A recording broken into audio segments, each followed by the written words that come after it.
Page 15, Frosted Windowpanes. 4/4 time. No sharps or flats in the key signature, so I think it's either C major or A minor. Well, let's examine this and see. At the bottom of page 17, the last couple measures, that's C major. I'm guessing this is probably in C major. You could play a little bit.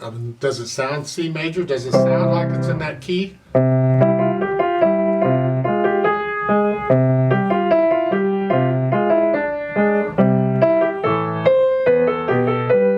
Does it sort of sound like it's here? I mean, it's moving around a little bit, but I think it's in C major. It's got accidentals, obviously. Right hand first, slowly here. 1 and 2 and 3. Legato. Then rest. Fourth finger. Rest. Follow their fingering, it's fine. Lift up between the phrases. Hold the whole note down as you play these others. And then now we got flats. C flat is a B, you know that, right?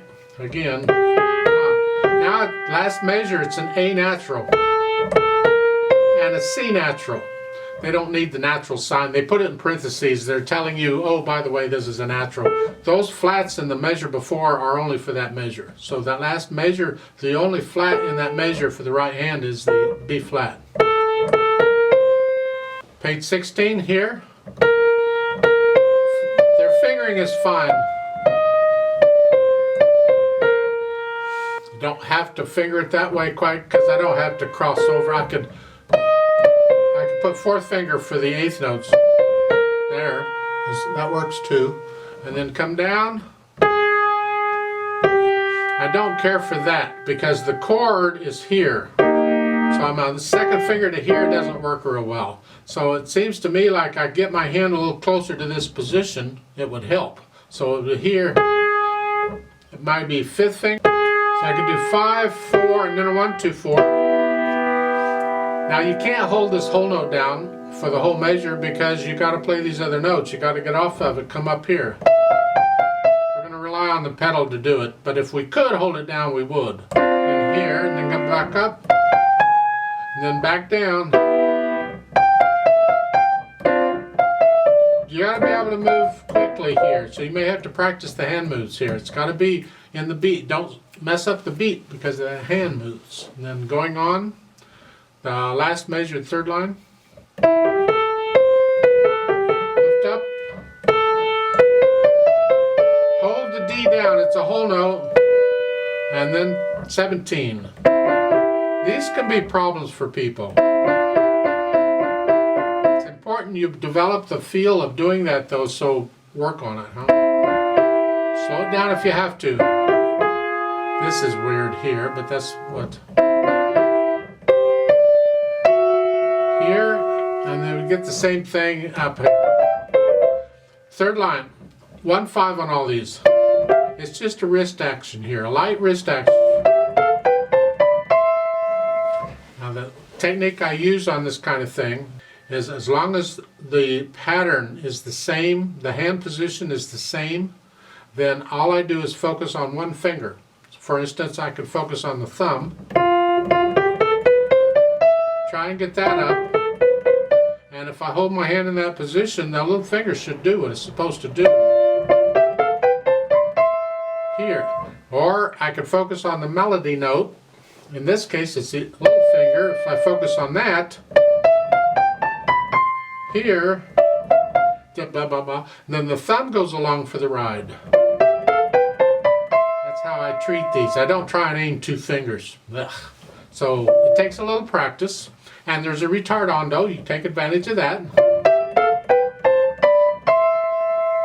Don't play them any more staccato than you have to get there. And then hold that C down, it's a whole note. It's a tied whole note.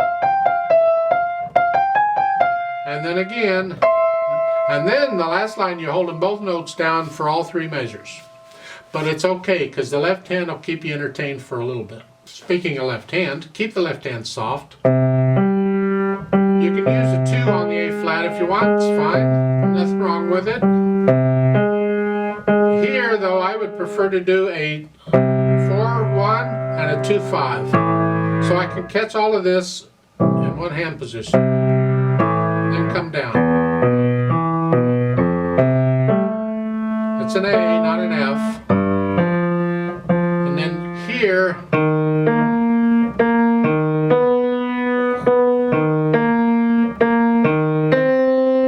watch out on these accidentals. Page 16, more. You do a 2 on the B flat. You can use a thumb if you want to.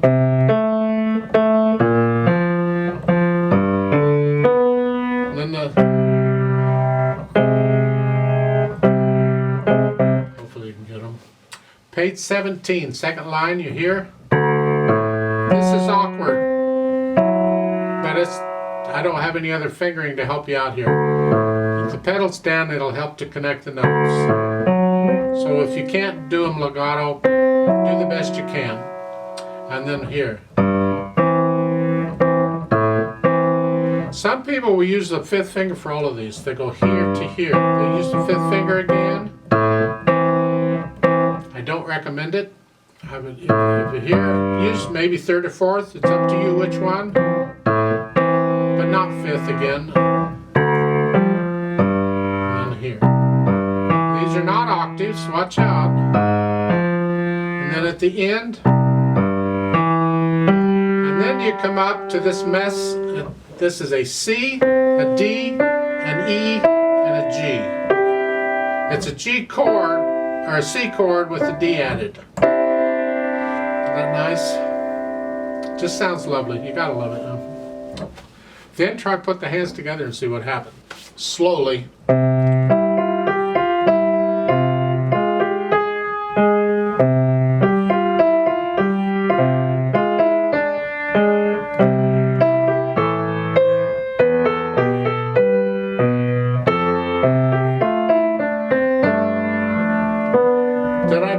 Slowly, I'm doing my slowly, not yours. Your slowly could be this.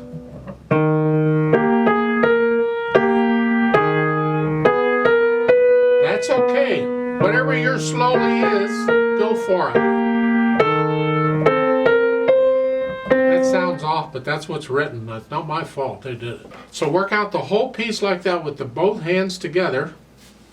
And then once you have that, we can try putting in maybe a little pedal. Eventually you got to do the dynamics. It's all legato pretty much, you don't have to worry about that. So let's talk pedal and dynamics to keep this video a little shorter. So at the beginning, it's for the most part it's legato, so I'm going to use overlapping pedal. Put the note down first and then the pedal. It starts out medium soft. That is the right hand. Just keep the left hand soft. And we keep it slow till we get an idea of what's going on here. So it's here. Each measure, it's a little blurry.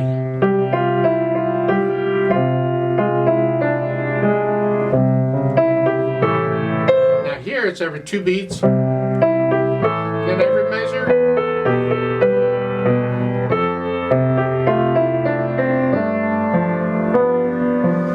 That's too blurry for me. Now this is this is a faster piece. It's an allegretto. Faster than moderato, but not quite as fast as allegro, whatever that is. So you have to express, what is allegretto to you?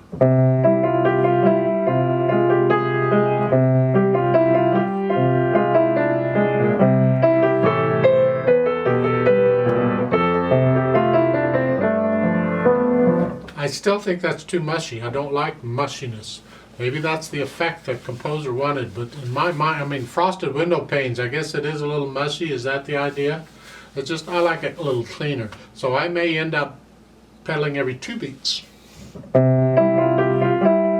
Or, at the beginning, I can get away with just lifting it up on the 4th beat.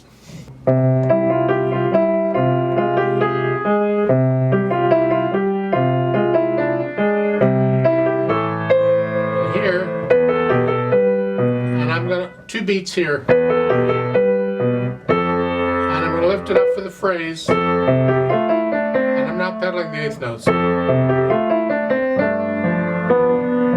then here I don't need to pedal this at all, but what I will do if I do that is I'll finger pedal the first note in the left hand in each measure. In other words, I'll treat it like a whole note. I'll hold it down for the whole measure to keep the sound going. That's what the pedal would do if I'd use a pedal. So instead of using the pedal to keep the sound going, I'm using the finger. It's called finger pedaling. I do it quite a bit actually, because I want that sound throughout the measure.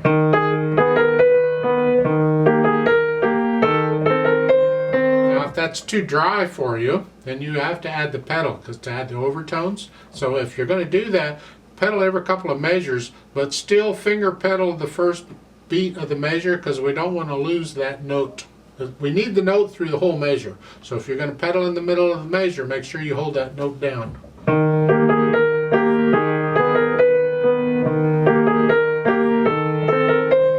Do that. That's not quite so bad. So at the top of page 16, same thing.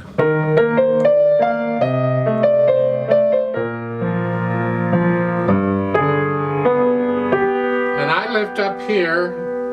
You can pedal it, or you can change the pedal, or just lift it up. So this is the first measure, the second line.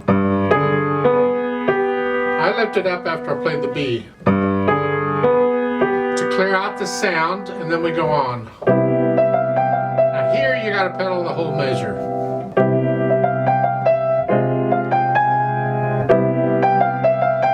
Almost have to memorize this part because you're moving around so much, and this is an allegretto piece. So good luck.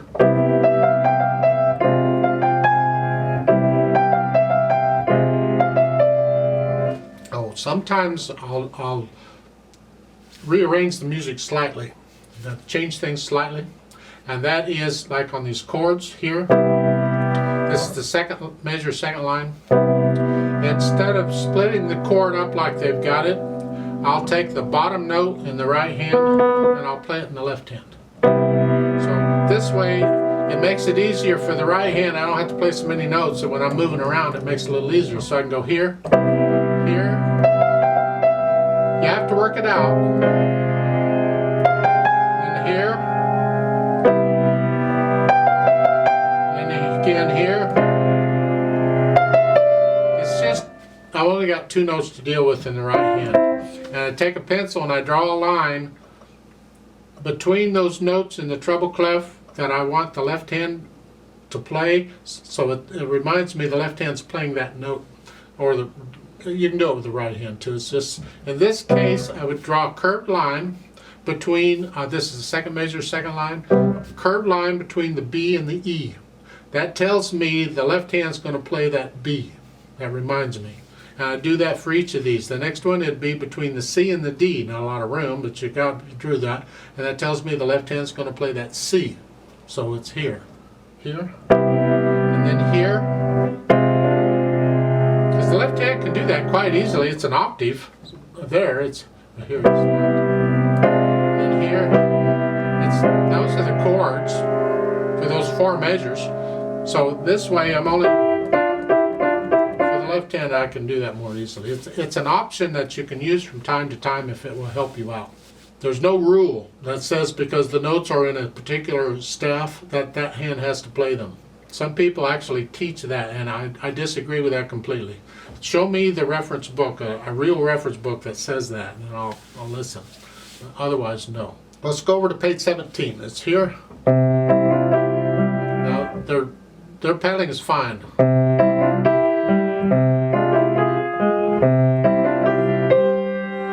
Lift up, right? Now there's a retardando at the end of that line.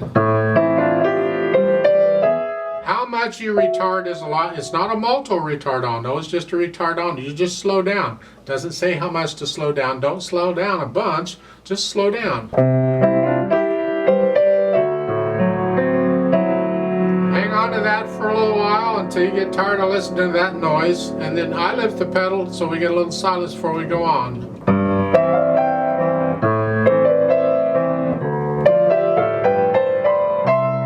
Now here, you got to focus so much on the right hand.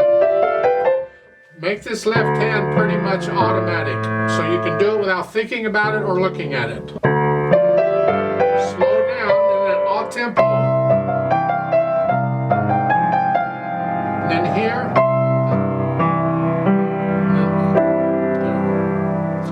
And there you're slowing down a little bit, and you're just listening to the sound and hoping people aren't too angry. And you lift everything up at once. And that's basically my impression of this piece. I'd play it for you, but again, I don't want you copying me. In fact, I sort of played it for you there to give you ideas. But you got to get to know the piece well enough so you can get emotionally involved with the piece and make it yours. Now, on page 17, when you're going from the first line to the second line,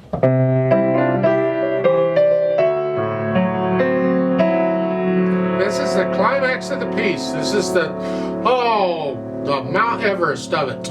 And then all of a sudden you're back to medium soft. All tempos back to speed.